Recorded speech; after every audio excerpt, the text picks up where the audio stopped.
Hey, Ate, it's time. It's starting to film.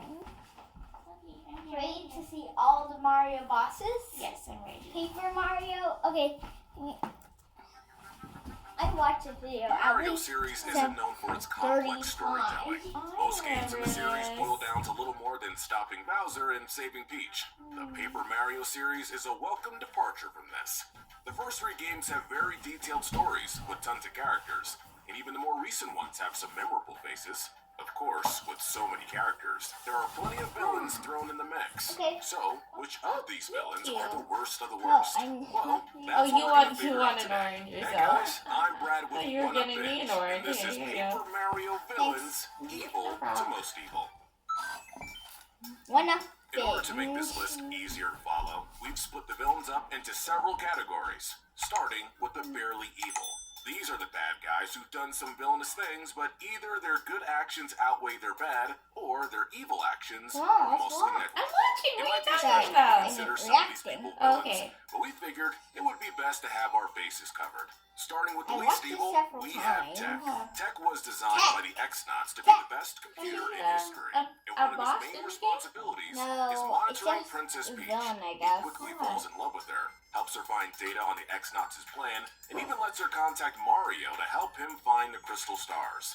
The only reason Tech can be considered a villain is because he was built by the X-Nauts and was likely used to aid their evil plans, but his sacrifice to stop them makes up for it. Even if he survived, the danger was real, and he was more than ready to face it. Right below Tech, we have Vivian. Her tenure as a villain didn't last long. She worked alongside her sisters, the Shadow Sirens, to help the X-Nauts resurrect the Shadow Queen. But after being relentlessly bullied by them, she ran off to help a shadowy figure Did you who know turned out any to of be these villains Mario. before watching She left this Mario when she figured out who he video? was, Before? as he was Yeah. initially her I enemy. knew But she Tech. quickly comes back to fight I know alongside him. Tech. Much like Tech, she was with the wrong crowd, and her I worst know actions were Tech. only implied. She's Gosh, higher than yeah. Tech because Tech That's had it. more to lose Okay. by betraying his masters. Vivian could run off Besides with Mario Bowser, and of abandon her course. sisters, Is Bowser while the Tech most evil? didn't have that No. option and was doomed the moment I mean, Crocus why are figured you out even what he was up to. spoiling? Next is a series staple, Bowser Jr. Bowser Just a quick Jr.? note. For series mainstays like him, we're only counting his I didn't know actions Bowser within had the a kid. Paper Mario games. Paper Jam doesn't count, as that's Wait, more did of a it? Mario No, I emblem. didn't know that. Bowser Jr. serves as a people know recurring that. boss in Paper Well, I don't Mario know Sticker anything Star, about and an Mario. ally to Mario in Paper Mario, Besides- the Origami King. All he wants is to save his father from King Ali, and after Mario and company help him out, he leads the charge in doing just that. He puts himself in danger so Mario can advance, which is heroic. And while he was a villain in Sticker Star, the stakes in that game were vague, and he was doing it to help his dad, so we can give him more of a pass than usual. Next up You're is fine. the Mafia Kingpin Hey, of West Roadport, stay Don Piranha. Given his rivalry with Ishmael, the seedy nature of Roadport, and everything about him screaming Mafia, it's safe to say that Don has a few crimes under his belt. We never see any of these crimes, though. In fact, he spends the entire game being helpful. He gets the gang tickets to Glitzville and Poshley Heights, both of which are necessary to collect the crystal stars. All he asks for in return is help in finding his daughter and lieutenant. Both he cares a lot about. Plus, West Roadport is in good condition compared to the rest of the town, so at least he's good at his job. Still, he's up to a lot of shady business, and likely would have been higher on this list if we'd seen some of his crimes. Next up is Rockhawk. This guy serves as a red herring. It's constantly hinted that something shady's going on at the Glitz Pit, and considering Rockhawk's belt has a crystal star on it, he seems like the culprit. He isn't, though. He's just an arrogant fighting champion. The only reason he's on here at all is because he locks Mario in a locker room to force him into forfeiting the championship match. It's a short-sighted plan, as he would have to keep doing that every time Mario challenged him. But it is underhanded, worse than anything we see Don Piazza do, which is why he's at this spot. Once you get past Francis's creepiness, you realize he's harmless. He kidnaps Tippy at the beginning of the Bitlands, thinking she's just a butterfly, and wanting to take pictures. This is a massive thorn in the gang's side, but from his perspective, he was just catching a butterfly. Even when he fought Mario and the others, it was immediately after Peach blew up his computer, so you can understand why he'd be mad. Besides, Yeah. he will sell you a replacement for Tippy after the final chapter, so that's helpful at least. Kamek is where he is for largely the same reasons as Bowser Jr. He's higher than Jr. because he does more to stop Mario in previous games. He is annoying in Sticker Star, doing things like separating all of Wiggler's body segments and turning all of Mario's stickers into flip-flops. Are you talking about the unlike Bowser Wigglers? Jr., Kamek makes an appearance in Color Splash. He helps the good guys in Origami King, but his crimes in past games push him further down the list. I mean, Cortez how is the ghost of a once famous pirate captain who now resides in Keyhall Key. When Mario and the gang set sail for the island, Cortez has his ghost army cause a shipwreck and tries to stop them from getting to his treasure room. Thankfully, Cortez is reasonable. When he finds out Mario's only interested in the Crystal Star, he gives it to him. And while stranding the crew on Keyhall Key was uncalled for, Flavio had a gem that was stolen from Cortez centuries ago. So there's a reason for a grudge. Plus, once he gets it back, he buries the hatchet, helps Mario and Co. take down Lord Crump, and sails the crew back to Rogueport safe and sound. Bowser is difficult to rank because The most common crimes were in the original Paper Mario, where he not only kidnapped Peach, but also imprisoned the Star Spirits and stole the Star Rod, ensuring only his wishes would come true. Wow, that's pretty darn evil. He's an afterthought. It's out in your door. Stars, which there's nothing wrong with. In Super Paper Mario, he was at his best, teaming up with Mario to stop Countlek's plan. Paper Mario Sticker Star had him kidnapping Peach and destroying the sticker comet. We don't know much about the royal stickers or why they're important, so we can just count this as a normal kidnapping. In Color Splash, he was under the influence of black paint, so he likely wasn't in control of his actions. The first one I knew about. He was a victim of King Ali. It's tough to say where this places him on the morality scale. We've got 2 games where he's a villain, 1 where he's a hero, and 3 where he's mostly neutral. I guess this places him on the worst side of neutral, which is still better than the people coming up. And with that, we cap off our barely evil category. Now, for a much shorter category, the unaware. These are characters prominent enough to be considered villains, but too animalistic or stupid to really understand what they're doing. Starting off, we have the S'more. Are you kidding me? Here. Not much is known about these guys. They're some sort of organism that hangs out in man-made structures. Given their initial appearance in Riverside Station and their subsequent invasion of the Excess Express, they're definitely dangerous. They abducted everyone in the train, but we don't know if this was for survival purposes, maliciousness, or just completely random.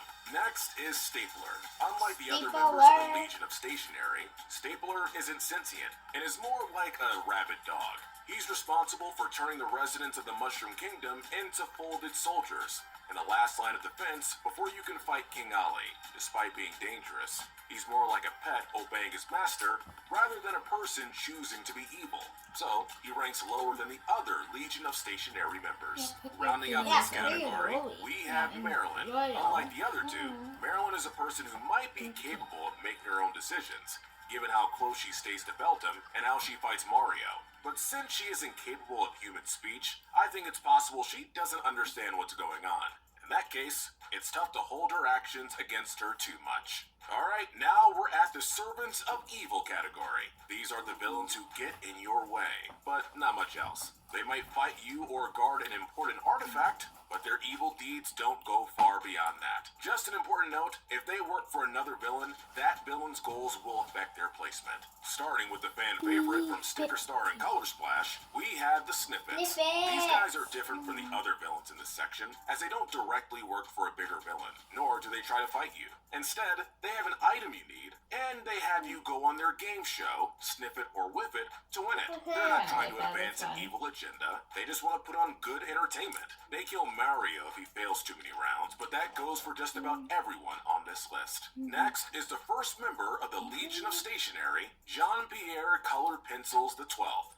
Yeah, that's his full name. Much like the other members, he's charged with guarding one of the streamers. But unlike most of his comrades, he doesn't do anything to harm the surrounding toads that isn't necessary to get his job done. Aside from trying to stop Mario, all he does is vandalize Overlook Tower, and he mentions how much he hates it when people erase his artwork, which is understandable. These next few barely have any information to rank them morally, so we're gonna go through them pretty fast. Titan Koopa is a Pharaoh King hiding at the bottom of Dry ruins. He warns Mario that he'll suffer a horrible fate if he comes any closer, which could be considered courteous if you really want to stretch it. Lava Piranha, as its name would imply, grows at the bottom of a volcano. While it's conscious enough to work for Bowser, it's also stated to be a plant species, so at least part of its combativeness could be seen as a natural instinct to protect its territory. We know basically nothing about Crystal King, other than the fact that Bowser hired him to guard one of the star spirits. He's essentially the closest thing to a true neutral we have as far as villains go.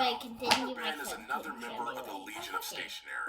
His most notable action is trapping a bunch of toads in their seats and forcing them to watch his play. Imprisoning innocent people is never a good thing to do, but giving them a nice show to watch makes things a little less bad. Even if this guy can't take it when someone other than him gets the spotlight. The Koopa Brothers, in addition to the obvious Ninja Turtles parody, exhibit a lot of admirable traits, such as caring about each other and respecting Bowser. They also stole this fort from the Bob-ombs who once inhabited it, and keep them prisoner in the basement, so that's why they're ranked as more evil than some of the other Paper Mario bosses. Keeping with the imprisonment theme, we've got Tape. Instead of trapping people in a theater or jail cell, Tape sticks a bunch of toads to the side of his tower, which has got to be terrifying. That extra fear factor is what puts him above the others. There's something to be said about persistence when it comes to evil doing, and no character on this list is quite as persistent as Junior Troopa. He's your rival in the original Paper Mario, as you fight him a grand total of 6 times. He's not working for Bowser, nor is he getting anything out of this. He's just a bully who can't accept a loss. His persistence is admirable, but when you're going after the man trying to restore people's ability to have wishes granted, you should probably find a different outlet for your anger. On to the next Legion of Stationery member, we have Scissors. Oh, As you would imagine, he cuts a whole anyone bunch of that them, gets in his way and will stationery-related stick their ones. pieces to enemies. As deadly as that Yeah, sounds to 'cause people it's made part out of of paper, paper, cutting okay. people doesn't mean killing them. As with Bowser Jr., people who have been cut can be restored to their original form with the right treatment. In addition, Then you he's only realize cutting every people single who try to stop him, so it's one not like he's so going far out of his way to do it. includes However, if something his that attitude deals is with any or indication, that's he related enjoys it a to lot. or Starting with the first of I Countlek's started to minions, notice we it have around the Nostalgia. tape, While most of but then Countlek's I minions are more wasn't- sympathetic than a I lot of the didn't villains connect so the far, dots. and even while most of Count Bleck's minions are more sympathetic hat? than a lot of the villains so far, and Okay, even yeah, get I think redeemed, they're also working toward a more heinous end goal, which is why they're ranked closer to the evil side. Nostalgia's backstory isn't explicitly spelled out, but it is implied. She was once a bat caught in a trap, which Bleck freed her from. Afterward, she turned into a woman and swore eternal loyalty to him. She never engages in combat directly, don't love instead that. using mind control to get things done. Brainwashing is an uncomfortable Mind subject, control. especially when done on the scale of an entire army like Nostalgia did. However, it's not like she had any other ways to help, and it was likely necessary for Count Bleck to amass anything resembling an army. Plus, her powers don't have any lasting damage on the target once they've broken free. The reason she's less evil than any of Bleck's other subordinates is that she's the only one who tried to talk him out of his plan to destroy all worlds. It didn't work, but at least she tried to get him to come to his senses. Up next is another one of Count Bleck's minions, O-Chunks. O-Chunks was once a successful general who was sold out by one of his advisors and lost his entire squadron to enemy forces. Count Bleck preyed upon his guilt, leading him to join Bleck's team. Not only is his guilt understandable,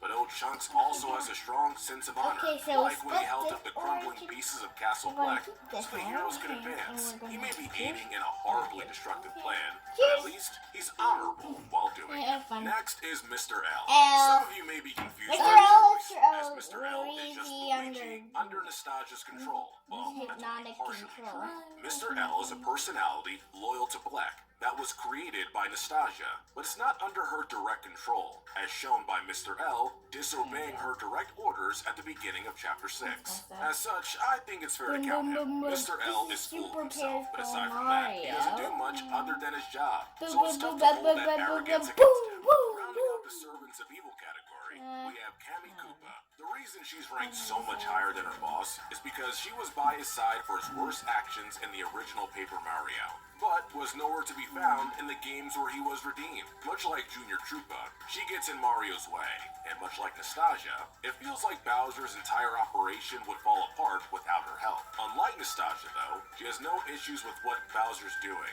She played some of the most important roles in the plan, like kidnapping the Star Spirits and making Bowser invincible in the final battle. She's not any higher because she doesn't do anything heinous that wasn't related to Bowser's plan, but her sheer dedication and competence puts her this high. Now we're at the above and beyond. These are villains whose acts of evil extend beyond being simple roadblocks. They often go out of their way to target innocent people, and may even have their own evil enterprises. The first of these villains is General Guy. In addition to guarding one of the Star Spirits for Bowser, he also sends his troops to Toad Town to rob the citizens. While mass petty theft isn't as bad as the other crimes in this category, it was far from necessary. If anything, it might have actually made things harder for him, as Toad Town's Shy Guy problem is what led Mario to the toy box in the first place. Next, we have King Crocus IV. He's a narcissist who uses his floral sprouts to enslave the Kragnons and have them rebuild his castle. Going from petty theft to brainwashing and slavery sounds like a big leap, but don't worry, there's a reason for this.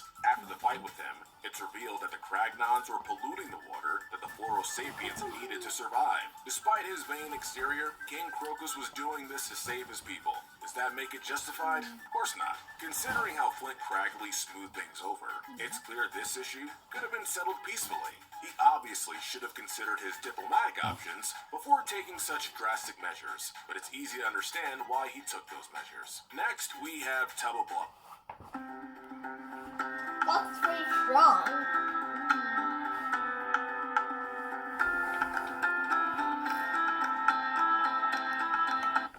He was a sensitive and fearful guy who was scared of the booze of Gusty Gulch. That all changed when Bowser hired him to guard one of the Star Spirits and removed his heart, making him invincible. With this newfound power, he took revenge on all the ghosts that scared him by eating them. When Mario beats him and takes him down a peg, he releases all the ghosts he ate, all of whom were unharmed, which is why he's not any higher on the list. He's still higher than King Crocus, though, because Crocus's atrocities were in service of his subjects, while Tuba did this all for himself. Going back to mind control for a second, we have Hole Punch. Much like King Crocus, he has an ego and brainwashes people by disfiguring them. Unlike Crocus, Hole Punch doesn't do this for a noble goal. He just does it so he can have backup dancers for his big performance. And he frequently threatens to punch out the DJ's face if he doesn't play some good music. Lord Crump is next. He's very similar to Cammy, with his constant appearances and tendency to interfere with the heroes. What separates him from Cammy is that Crump goes overboard in his methods. In Chapter 2, he tries to blow up the Great Boggly Tree, which would not only kill Mario and all the innocent punies, but also the Jabbies who he had teamed with. You could write this off as a one-off incident, but in one of the Bowser interludes, Lord Crump mentions he's looking for a super Bob-omb to help him find the Crystal Stars. There's no way a bomb could help him unless he was planning another stunt like at the Great Boggly Tree. Overall, it seems clear that Lord Crump has a penchant for needless, wanton destruction.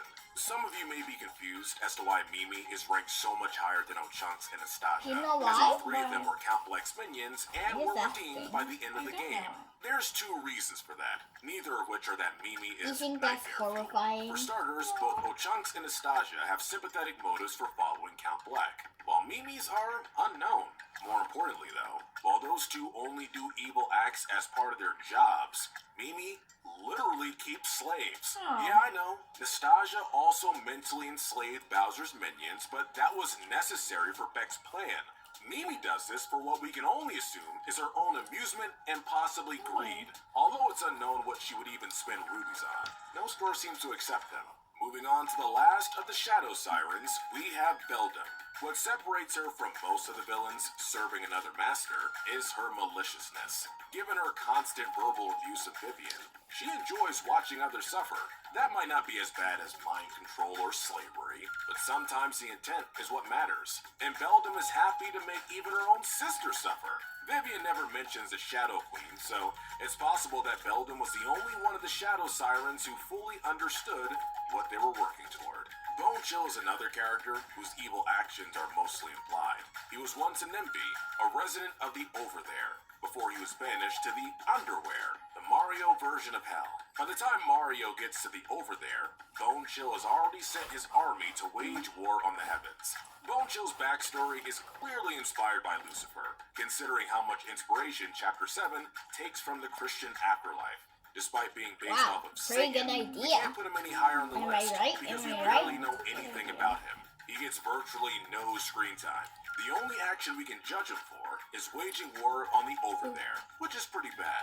Hooktail is probably the easiest villain on this list to understand. She's a dragon that terrorizes Petalburg and eats the residents. Petalburg, Unlike like in Teleboma, Pokemon? the people she Yeah. eats actually die. Koopli survived, but that's just one of probably dozens of people she's eaten. Hooktail isn't at the top of this category because at the end of the day, all creatures need to eat to survive. Her food source just happens to be sentient.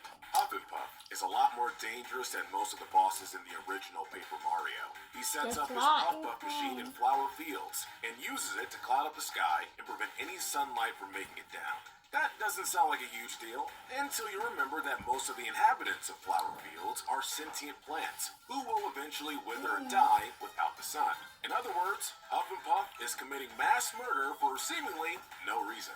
Next up is the slimiest guy on this list, so it's appropriate that his name is Grubba. On the surface, he seems like an ordinary businessman, hosting a popular fighting arena called the Blitzpit. However, fighters often go missing, and it turns out Grubba is responsible. Okay, He used that the was machine to so drain them good. of their energy, It which makes them powerful. super powerful and reduces them to husks that can barely move. Technically, they're still alive and are able to be brought back to normal, but if Mario hadn't intervened, they likely would have suffered a fate worse than death. Rounding out this category, we have Dupless. Some of you may be surprised to see him this high, as in After the this game, is going to be he's the treated final like a joke. boss. That doesn't take away from how diabolical he was in Chapter 4. He spends the first half of the chapter turning the citizens of Twilight Town into pigs. It's done in an anonymous way, with everyone in town dreading each ring of the bell, knowing they could be next to lose their sentience and be reduced to mere swine. Things don't get any better in the second half, when his true powers are revealed. He has the ability to steal people's identities. Unlike a normal shapeshifter like Mimi, Dupless goes beyond simply impersonating someone and turns them into a shadowy figure, unable to be considered a person or even tell people who they are. He also makes it clear that these horrifying acts are for his own amusement. That's more than enough to put him at the top of this category, but not enough to beat out the top You five. know the first Final five category ones? is the No, I evil don't. Masterminds. These guys drive the conflict and have employed many of the villains we've already seen.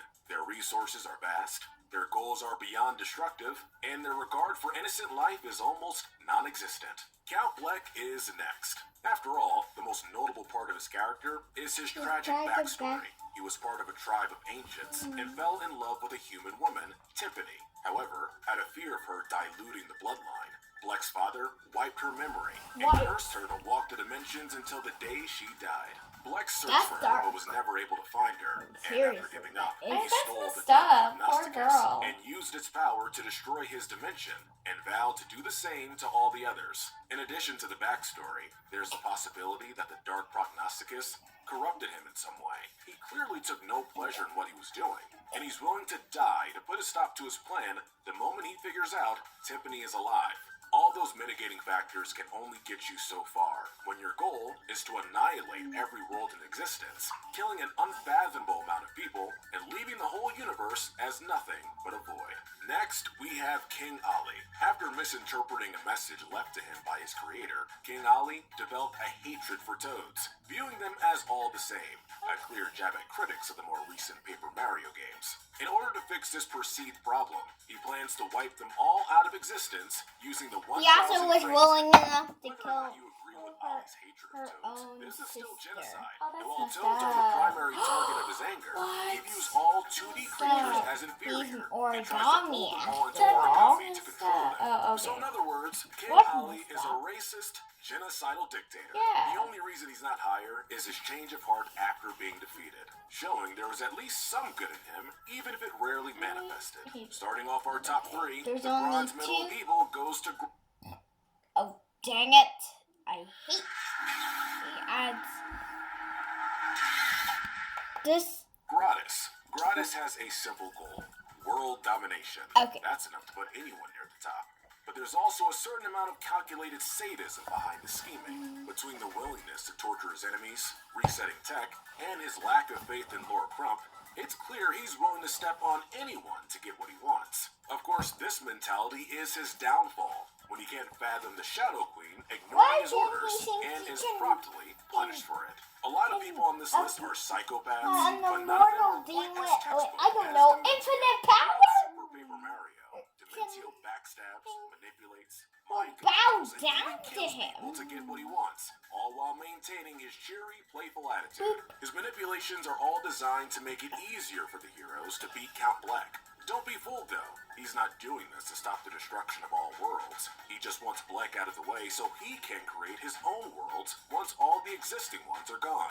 The reason Dimentio isn't at the top is that we don't really know what his idea of a perfect world would look like. It could actually be a utopia, but even if it is, it's not worth the drastic loss of life it would take to get there. The top of this list was difficult to rank, but in the end, we had to go with the Shadow Queen for most evil. Mainly because we know a lot more about her than Dimentio and Gratis. And unlike Blek and Ollie, there isn't a shred of good inside her. According to the legends, she waged war on and destroyed the city that now sits under Rogueport. She created monsters to help her conquer the world, the crystal stars to remold the world, and the pit of 100 trials to punish all who opposed her. While we never see what her rule looks like, it's safe to say she's a ruthless and tyrannical leader. Her magic is also destructive. While we don't know exactly what engulfing the world in darkness will do, the cutscenes before her fight make it seem like the end of life as the world knows it. Endlessly destructive, unquestionably tyrannical, and ruthlessly malevolent.